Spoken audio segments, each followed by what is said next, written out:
Next one is an important disease which is called as systemic sclerosis. सबसे पहले तो आपको बताना चाहिए कि व्हाट इज़ द स्क्लेरोडर्मा। अब स्क्लेरोडर्मा जो है वो आपको लफ्ज़ से याद हो रहा है कि डर्मा स्किन होती है और स्क्लेरो का मतलब होता है टाइटनिंग। तो scleroderma means tightening and thickening of skin. तो सिस्टेमिक स्क्लेरोसिस का मतलब है स्क्लेरोडर्मा यानी tightening and thickening of skin plus internal organ की इन्वॉल्वमेंट। ठीक हो गया। अब इसमें होता क्या है, स्किन की क्यों होता है, क्योंकि टी सेल्स जो होते हैं ना वो डर्मिस के अंदर आते हैं। वहाँ पे वो फाइब्रोब्लास्ट की ग्रोथ करवाते हैं। उसकी वजह से कोलेजन बनता है। उसकी वजह से वहाँ पे स्क्लेरोसिस होती है। अब कोलेजन जो है वो ब्लड वेसल्स में भी प्रेजेंट होता है, जिसकी वजह से उसकी एंटीमा थिक हो जाती है, उसकी वैल्यू कंस्ट्रक्शन हो जाती है, वहाँ पे स्कीमिया हो जाता है और फाइब्रोब्लास्ट की एक्टिविटी फर्दर इंक्रीज हो जाती है। ठीक है, जिसकी वजह से सिस्टेमिक स्क्लेरोसिस होती है, स्किन की मतलब स्क्लेरोडर्मा होता है। अच्छा, उसके बाद है जी इसकी क्लिनिकल फीचर्स में चलते हैं। सबसे पहले स्किन इन्वॉल्वमेंट। स्किन के अंदर क्या होता है, एक तो आपके पास पफी हैंड्स होते हैं। उसके बाद रायनार्ड फिनोमिना हो सकता है, टेलैंजिएक्टेरिया हो सकता है, सेक्रोडक्टिलिटी सॉरी स्क्लेरोडक्टिलिटी हो सकती है। और उसके बाद कैल्सिनोसिस क्यूटिक्स यानी सबक्यूटेनियस कैल्सिफिकेशन हमारे पास बन सकती हैं। इन शॉर्ट फाइब्रोब्लास्ट की वजह से जो जो थिकनिंग होगी वो स्किन की मैनिफेस्टेशन हो सकती है। उसके बाद इसोफेगस में चलते हैं, तो आपके पास गर्ड हो सकता है, इसोफेजाइटिस हो सकता है। इसके अलावा एसोफेजियल मोटेरिटी डिसऑर्डर्स हो सकते हैं, डिस्फेजिया, ओडिनोफेजिया।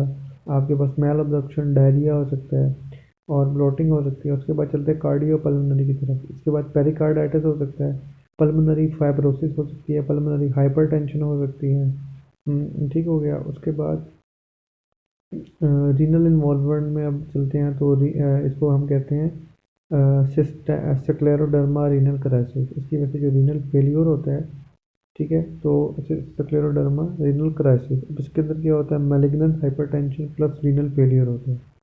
एंडोक्राइन में एक तो इनफर्टिलिटी हो सकती है, एमेनोरिया हो सकता है, हाइपोथायराइडिज्म हो सकती है।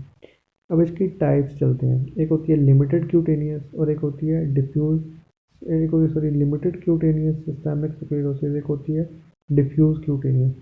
लिमिटेड में क्या होता है, जो हमारे पास जो अभी लिमिटेड से सिम्टम होते हैं ना वो आते हैं हमारे पास।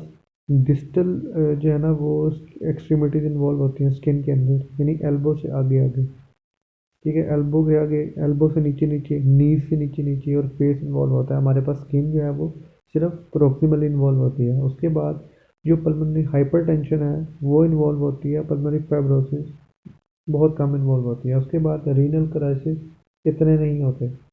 ठीक है, हमने कहा ना अभी लिमिटेड है वो, रीनल क्राइसिस इतने नहीं होते। प्रोग्नोसिस हमारे पास इसका अच्छा है। और इसके अंदर जो एंटीबॉडी पॉजिटिव होती है वो एंटी सेंट्रोमियर एंटीबॉडी पॉजिटिव होती है। इसके अलावा इसका एक फीचर है जिसको हम कहते हैं क्रेस्ट सिंड्रोम, CREST। सी से कैल्सिनोसिस, आर से रायनार्ड फिनोमिना, ई से इसोफिजियल मोटिलिटी डिसऑर्डर और उसके बाद एस से स्क्लेरोडक्टिलिटी और टी से टेलैंजिएक्टेरिया। ये होते हैं क्रेस्ट सिंड्रोम। अब ये आ गया इसके अंदर लिमिटेड क्यूटेनियस के अंदर। ठीक है, हमने क्या किया कि रीनल इन्वॉल्वमेंट भी नहीं है हमारे पास, स्किन की है अभी प्रोक्सिमली या डिस्टली नहीं गई, हाइपरटेंशन ज़्यादा है एज़ कम्पेयर टू फाइब्रोसिस और क्रेस्ट सिंड्रोम है। अच्छा, और एंटी सेंटोमियर एंटीबॉडी पॉजिटिव है। उसके बाद चलते हैं डिफ्यूज्ड क्यूटेनियस में। अब डिफ्यूज क्यूटेनियस में आगे वाली चीज़ें भी आ जाएंगी हमारे पास। स्किन जो है वो डिस्टली भी इन्वॉल्व हो जाएगी, स्क्लेरोडर्मा रीनल क्राइसिस भी हमारे पास आ जाएंगे। इसके अलावा जो पल्मोनरी हमारे पास फाइब्रोसिस थी वो ग्रेटर हो जाएगी एज कम्पेयर टू हाइपरटेंशन।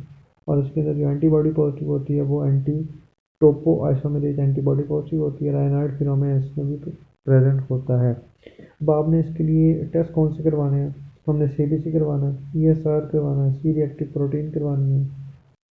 उसके बाद कार्डियोपल्मोनरी के लिए आप एक्सरे करवा सकते हैं, ECG करवा सकते हैं, डॉपलर्स करवा सकते हैं। डॉपलर क्यों देखेंगे, हाइपरटेंशन को देखने के लिए आप डॉपलर करवा सकते हैं।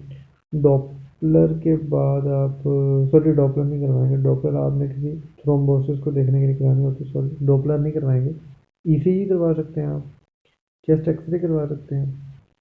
इसके अलावा सीटी स्कैन करवा सकते हैं, बेरियम फॉलो करवा सकते हैं। इसके अलावा एंटीबॉडीज़ जो होती हैं ना वो आपने कौन कौन सी पॉजिटिव होती हैं, एंटी न्यूक्लियर एंटीबॉडी आप करवा सकते हैं, एंटी सेंट्रोमियर एंटीबॉडी आप करवा सकते हैं, एंटी टोपो आइसोमेरेज एंटीबॉडी आप करवा सकते हैं।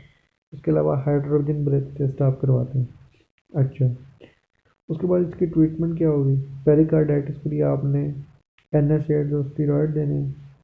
आर्थराइटिस जो हो रही है आपके पास, उसके लिए आपने वही जो आपने पीछे पढ़ा था कि आपने स्टीरॉयड देने हैं, हाइड्रोक्सीक्लोरोक्विन देनी है और एसिटामिनोफेन देनी है। रायनाइड फिनोमेना आपको पता है, क्योंकि वैसो कंस्ट्रिक्शन से और कोल्ड से होता है, तो आपने बॉडी को वार्म रखना है। ठीक है, आपने कोल्ड एक्सपोजर नहीं होने देना। आपने जो है ना वो कैल्शियम चैनल एंटागोनिस्ट देने हैं। उसके बाद पल्मोनरी में आपके पास पल्मोनरी हाइपरटेंशन के लिए आपने क्या देना है, वैसोडाइलेटर देने हैं, जैसे कि नाइट्रिक ऑक्साइड दे सकते हैं, प्रोस्टासाइक्लिन दे सकते हैं। फाइब्रोसिस के लिए आपने साइक्लोफॉस्फेमाइड देने हैं। उसके बाद रीनल में क्या हुआ था, जो रीनल क्राइसिस हुई थी, उसके लिए आपने एस इनहिबिटर देने हैं। उसके बाद इसोफेगस में जो मोटिलिटी डिसऑर्डर हुआ था, उसके लिए आप मेटाक्लोप्रामाइड दे सकते हैं। अगर आपको वहाँ पर गर्ड हुआ था तो आप पीपीआई दे सकते हैं। माइल अब्जॉर्प्शन हुई थी तो आप वहाँ पर एंटीबायोटिक्स दे सकते हैं। ये आपकी डेट वाज ऑल अबाउट इस टाइम में। स्क्लेरोसिस में क्या हुआ, स्किन की मैनिफेस्टेशन आई, ऑर्गन्स के अंदर जीआईटी, कार्डियोपल्मोनरी, इसके अलावा रीनल, एंडोक्राइन एब्नॉर्मलिटी आई। उसी के हिसाब से आपने देखा कि एंटी बॉडीज़ कौन कौन सी बढ़ती हैं, वही आपने ट्रीटमेंट कर दी। So that was all about systemic sclerosis.